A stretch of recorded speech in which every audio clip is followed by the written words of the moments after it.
guys, welcome to my channel Economics at a Glance. So guys, we have completed two forms of market, that is perfect competitive market and second one, that is monopoly market, right?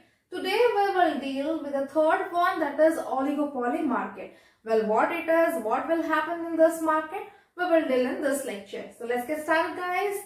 Okay, so origin is oligy plus pollen. That means in this market, few sellers will be present. Okay, what is few sellers? That means few farms. Okay, so we have dealt with the perfect competitive market. What we have studied there, that in perfect competitive market there should be large number of buyers and sellers. Okay, large number of sellers. Whereas in monopoly we have studied there is only one seller, right? But in oligopoly, neither large seller nor one seller, but it will be few sellers. Okay, so let's start with some few characteristics of the oligopoly market. First one is few firms. Just I have told few firms, not very large, not a single one. Few firms. Okay, few firms, you can take it the number between 3 to 15. Okay, 3 to 15 farms should be there in an oligopoly market. And the best example for oligopoly market is automobile.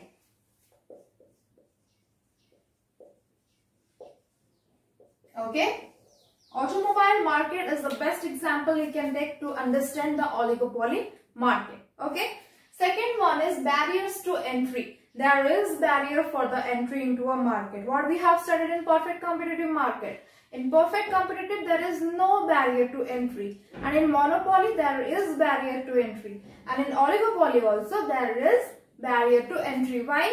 Because we can take an example of automobile as well here. To enter into an automobile market, you need to invest minimum 1 crore rupees. If you have 1 crore rupees, then only you can enter. Otherwise, you can't. So these are kind of barriers to enter into an automobile market, or you can say oligopoly market. Okay. Third one is interdependence. See, it is a very important thing. Interdependent means every farm will be dependent upon the other farms. How? See. Let's say an example of BMW. I will say, suppose the price of BMW has been declined by some extent. Okay, let's say it declined to 5 lakh rupees. Imagine BMW and 5 lakh rupees. Do you think it will affect the other cars? Obviously, or the other branded cars will definitely be affected. Okay, so what happens, even any small change in one farm, it will affect the other farms. Okay, so that is the reason why every farm has been dependent upon another. Okay, if something change happened in one farm, it will affect the next farm. Okay, so this is the major criteria, that is called interdependence. Every farm is dependent upon each other. Fine. Next one is nature of the product. The product which is to be dealt in the oligopoly market, what should be the nature of that particular product? Okay, where it can be homogeneous, it can be heterogeneous. Well, in perfect competitive market, what we have studied, the nature of the product should be homogeneous. We have discussed that. In monopoly, it should be such a product so that no substitute will be present for that particular product. Okay, but in case of oligopoly, you can take the example of homogeneous, you can take the example of heterogeneous. How heterogeneous? See, automobile means the product is related to car or any vehicle. Okay, but there are several brands, Audi, BMW, different. In this manner, it is heterogeneous product. Getting my point? Okay. Next one is formation of cartel. See, cartel is very important point to remember. What do you mean by cartel? Cartel is generally an association between the different farms present in a oligopoly market. Getting my point? All the farms are present. They will make a mutual agreement to set a particular price. Okay. Externally, they will show to the customer they are not different farms. They are one farm. But internally, competition is there. But they will mutually agree on the definite price, which price to be set. Whatever price to be fixed, every farm will set the same price. Okay. So that what happens? Competition is converted to cooperation. Okay. Next one is demand curve. See, oligopoly oligopoly market is the only market in which you cannot determine the demand curve. This is very important. Remember, in oligopoly market, the demand curve is indeterminate. That means we cannot determine it. Why? Because there is a king in it. That's why it is called kinged demand curve. What do you mean by king? There is a discontinuity between the demand curve. That's why we cannot determine the exact shape of the demand curve. Okay. The reason for which the demand curve is indeterminate is C. Why normally we can say that we cannot determine demand curve? We can determine for perfect competitive market. We can determine for monopoly market. Why not oligopoly? See, in oligopoly, we have seen that competition is there. Okay, competition is there. Okay, well, in every market competition is there, but along with competition, there still exists a cooperation. Okay, so you cannot assume that at which moment there will be competition, at which moment there will be cooperation. And this is the reason why there is no demand curve, or we can say indeterminate demand curve. Getting my point? Now we will see the different types of oligopoly market. So now we will see what are the two different types of oligopoly market. One is collusive oligopoly and another is non-collusive. Well, what is the major difference between this collusive oligopoly and non-collusive oligopoly? See, collusive oligopoly always it will deal with a homogeneous product, whereas in non-collusive it will deal with a heterogeneous product. Well, what is homogeneous, what is heterogeneous, I have already told you. So clear regarding that. Next is in collusive market, there is mutual agreement. I have told you mutual agreement in case of cartel, I have told you. Yes. So mutual agreement between themselves to restrict the competition. See, to restrict the competition and maintain barriers to entry. So what happens here? They will mutually do agreement between each other to decide regarding the what price to be done or to prevail in the market. Okay, so that what happens? There will be no competition between them. They are now in cooperation.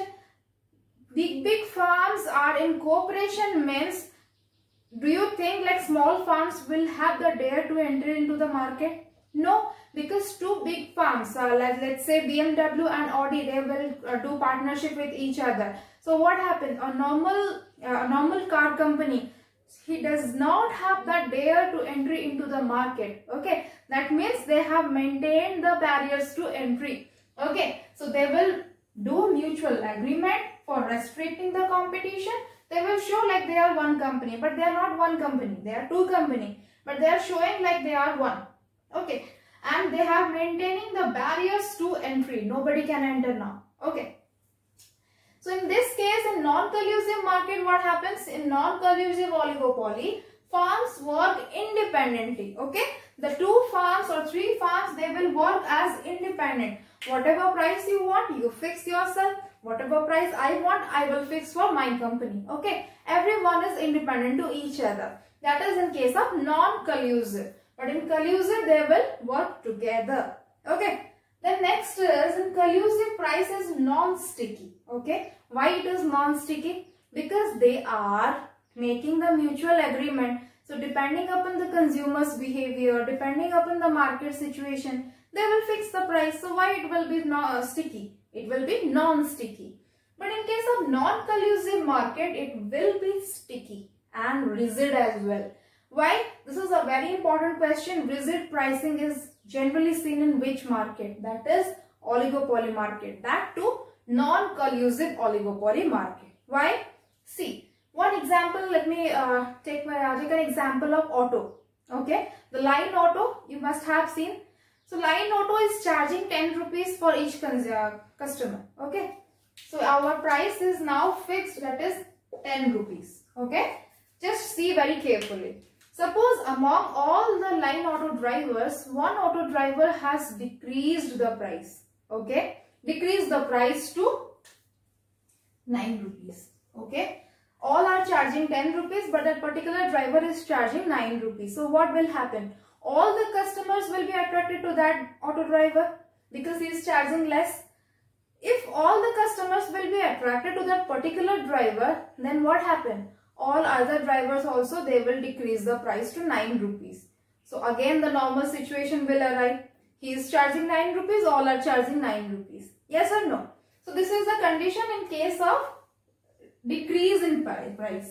Let's say that particular driver has increased the price to 11 rupees.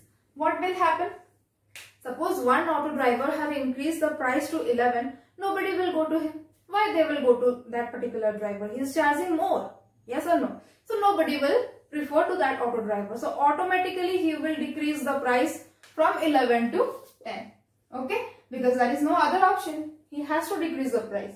That is why the price is very rigid. Because if you will change the price, you are the only one who will suffer the loss. Getting my point? That is why the price is rigid and sticky in non-collusive oligopoly market due to high rate of competition. Then last one is there are different types of oligopoly model. So which one coming under which type of oligopoly? See, cartel, as I have already mentioned, cartel and price leadership is coming under collusive oligopoly, whereas Conant model, Burton model, Stackelberg King model, they are coming under non-collusive oligopoly model. Well, what are these models? How they will operate individually? I will cover all this. But till then, if you have still any doubt, you can comment. You can mention in the comment box. I am there to help you guys. Wherever you are getting any doubt, you can put in comment box. Okay. So with this, what is the oligopoly market? What is the different types of oligopoly market? They are got over. Okay. So in next lecture, I will come with the different individual types of what exact model of oligopoly market is there. Till then, stay with my channel and don't forget to like and subscribe my channel. Thank you.